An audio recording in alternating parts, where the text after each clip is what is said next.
भारताचा बुद्धिबळपटू गुकेशने नॉर्वेच्या मॅक्सन कार्लसनवरती मात केली आहे। नॉर्वे चेस 2025 या साखळी सामन्यामध्ये गुकेशने हा पराक्रम केलाय। मात्र हा पराभव कार्लसनच्या फारच जिव्हारी लागलेला दिसला। निराश झालेल्या कार्लसनने टेबलवरच बुक्का मारला। क्लासिकल चेसमध्ये कार्लसनचा हा पराभव अत्यंत दुर्मिळ असाच म्हणायला हवा। 4 तासांच्या नंतर 62व्या चालीमध्ये कार्लसनने आपला पराभव मान्य केला।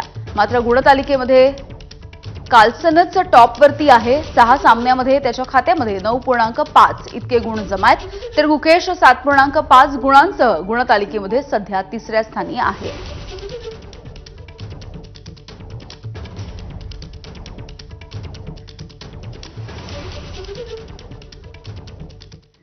आणि यानंतर बुलेटिनमध्ये पुन्हा एक छोटासा ब्रेक। बघत रहा एबीपी माझा।